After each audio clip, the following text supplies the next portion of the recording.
Picture this. John comes home from his 9 to 5. He's alone and is currently very stressed out due to unpaid bills. Work is getting on top of him. He has chores that need attending. His laundry needs done, otherwise he won't have any clothes for the rest of the week. He hasn't eaten anything proper in days and has lost any appetite that he may have had. He comes in, he neglects the chores and moves straight to his desk. No, John is not a Discord mod. John is simply looking to escape from his real world problems and escape into a game. The same game he's played every night after work.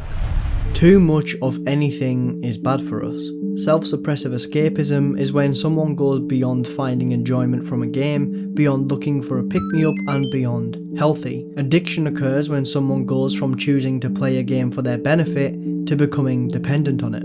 The reasons for becoming dependent will differentiate between people. As established in the previous segments of this series, nostalgia and comfort can both play a part in why a person plays games. Pair those motivations with a withered mindset of someone who's maybe going through a tough time, dealing with stress and possibly some mental health, and you get why people become locked into a routine and find themselves spending hours that sum up to days in games without looking after themselves in the real world. This is where escapism becomes addiction. Let's take it back for a moment. How does one get to the point of becoming addicted to video games? Well, for a multitude of reasons, but allow me to break it down. In a paper published in 2023, titled Escaping Through Virtual Gaming, the following reasons were discussed as a motivation for playing games. Stress relief, the challenge of games, social interaction, escapism, achievements, and competition. Let's remove escapism from the list, and what are we left with?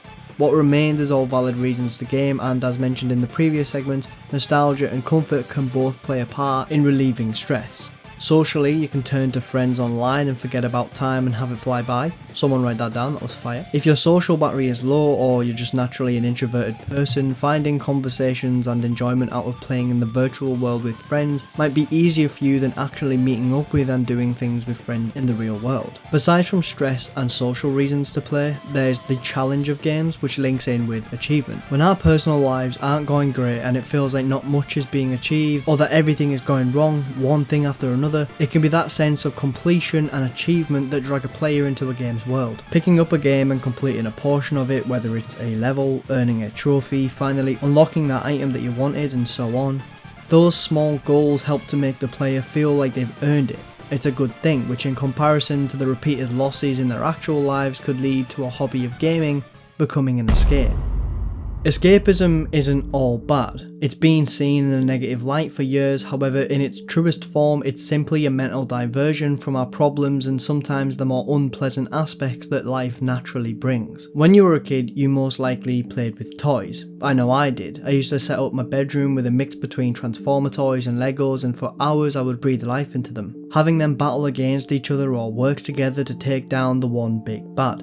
This is impossible to do without imagination, and even though it may not have seemed like it at the time, I was escaping into a fictional world where I wasn't the main character. I was simply the narrator and director. The characters of the stories I would create were the ones dealing with problems. Whether it was a giant gap between my bed and drawers that they needed to figure out how to cross, or how the hell they were going to take down the army of evil guys that trumped them 10 to 1. I was putting problems onto them and making them solve it. It didn't feel like me, but it was an escape. Now, fast forward like 10 years and I don't use toys and my imagination, but I do use video games to escape. And there's nothing wrong with that. There is a difference between running away from problems and taking a mental break for your own good. Taking a break from stress prevents further stress. It allows the anxiety that's pent up to slowly dissipate without you realising, and once it's gone, it's a relief. Escaping into a virtual world comes with a myriad of positive side effects, however, it's when it steps over the line of a break from stress and into something that becomes a pattern of causing more stress, numbing it, and then repeating it, that it becomes a problem. What I mean by this is with the example I have at the start with John. He comes back from work, which is stressing him out due to it getting on top of him. His chores and personal life are then taking the back seat because he's too stressed to do anything about them, which is another stressor. He takes the games to forget about them, but once that session is done and he switches the game off for the night, what happens? Does John feel relief and ready to take on tomorrow? Absolutely not. He feels worse because what he should have done is act. He's just pushed his stress down further and it's ready to surface again when he opens his eyes to the sound of his alarm clock telling him to go deal with the issues he has in the following morning. He's running from his problems by getting that dopamine hit from the games he plays. They make him feel better for the several hours he's there, makes him forget who he is, and instead of achieving in the real world and prioritising the things that could reduce his stress, he decided to waste away whilst his main character in his game takes on the problems and solves them for him. This is the other side of the line where escapism becomes a problem and, if not kept in check, could lead down a path of addiction and potentially depression. See, escapism breaks down into two forms: suppression or expansion of oneself. Which one you are comes down to why you choose to escape. This psychological study discussed the two forms and how they break down, stating that self-suppression is closely related with self-alienating yourself and attempting to forget your own problems. Another article defines both forms of escapism as the following. Self-suppression escapism derives from the motivation to avoid negative evaluation of self by getting focused on an activity. Self-expansion is motivated from facilitations of positive experiences by getting immersed in an activity. Self-expansion on paper is the healthy, more positively looked at side of escapism. This is when you turn to games to be immersed in their worlds and it has a positive outcome, whether it be that it makes the player happy and afterwards they feel as though they've done something with their time and they don't get that post-nut clarity of gaming. Self-suppression is the opposite. It's playing games for the sake of it and to remove yourself from your problems and into a world where they don't exist. Its motivation is to make you forget about how you're feeling by immersing you elsewhere, a self-defense mechanism. Nostalgia could be one of the reasons for a person to choose a game over another hobby to escape into. After all, nostalgia is a beautiful, comforting pain. The ideology of these expressions of escapism derives from and is closely related to the two forms of motivation, them being promotion focused and prevention focused. Promotion being a person who seeks to achieve a goal for a positive outcome, often having higher standards and seeking a gain from the activity that they are doing. Prevention focused individuals are more likely to see tasks as an obligation and seek to complete it, seeing failure as something that they want to avoid at all costs. To relate this back to gaming, these focuses can be applied to how we see and approach challenges within games. Daryl Talks Games has an amazing video on it, so I highly recommend checking it out after this video. I'll link it in the description. To sum up, prevention focused individuals are more likely to quit if they're unable to complete a challenge in a game, because they wish to seek a positive outcome, that being happiness or achieving something, so they're more likely to go find that in another game, whereas prevention focused folk are more likely to see a challenge as a mandatory task. They will home in and lock onto that challenge until they either beat it or they quit the game for good. They are less focused on seeking the positive outcome of enjoyment and more motivated on not failing the task at hand. When I spoke about fighting the tree sentinel non-stop in the comfort segment, this is explained by me being a prevention focused person when it comes down to challenges in video games. The effects of escapism can become detrimental. Of course, it could lead to an addiction where the only place a person feels comfort is in their alternate virtual world, as well as a loss of time and an overall lower quality of life. A study on self-suppressive escapism and those who use games as that escape found that the majority relied on the unorthodox coping method to reduce their self-awareness because of unpleasant emotions, thoughts, events from their life, or the state of who they were as a person. There's a mental health condition known as dissociation. It's not always something to be diagnosed with, but can be a fleeting feeling that comes and goes with anxiety. It's often brought on when someone is becoming overstimulated with negative emotions. It's a feeling of detachment from your physical form, and almost as if you're watching yourself in the third person perspective. It's a way for your brain to protect you from the feelings you're having and can often lead to someone becoming emotionless altogether in that situation. The responses from those in the study suggest that using escapism as a therapy was their way of forcing themselves to disconnect and become dissociated. A similar study into pathological gambling conceived similar results, stating that gambling led to escapism and dissociation from unpleasant emotions. Despite knowing that gambling would not resolve their problems, they persisted in their behaviour, using the feeling of dissociation as the main reason for it.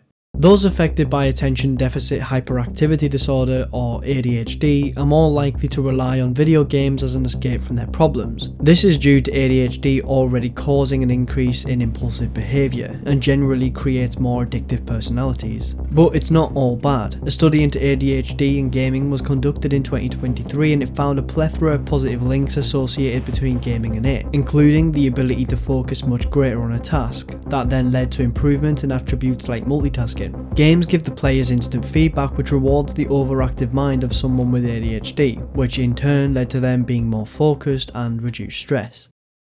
Despite everything, escapism can be exactly what some people need. Those who have unfortunately been diagnosed with terminal illnesses are literally living their last days and know it, counting down until eventually they reach zero. It's a dire situation that no one deserves to go through, and yet cruelly some do. In spite of this, there have been some incredible stories to come out where those affected found a comfort and escape in video games.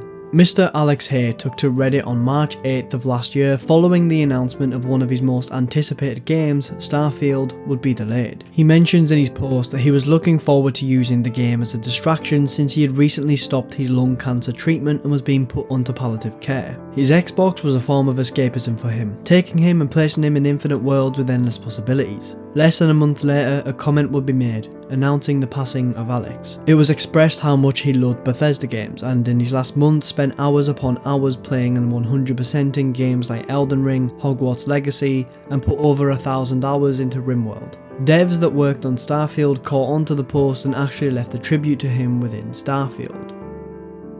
Other examples of similar stories include Gabe Marcello, who, after finding the strength to attend PAX Prime despite his heart condition, was disappointed when Breath of the Wild wasn't there for him to play. He seen PAX as his one chance to play the game before he would inevitably pass. His mother contacted Nintendo and they managed to set it up so that Gabe would get a chance to play the newest game in his favourite gaming franchise. His mother said he was in that game what he was not in life.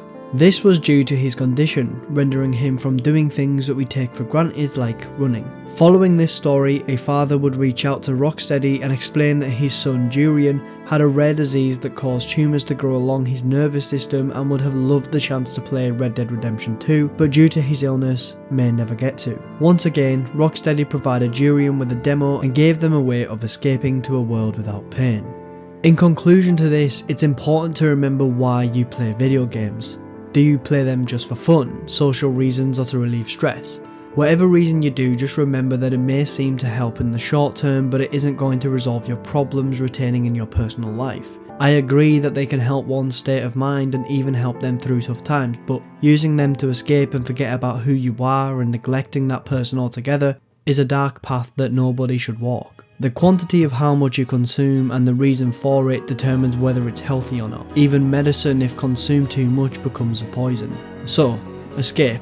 Escape into a world where you are the main character and you are in control. Escape and become powerful, master skills and take on challenges you dare to in the real world. Escape to a pastime, escape from stress, but remember to escape escapism. Allow their worlds to be a therapy and remember the power of nostalgia, comfort and escapism in video games.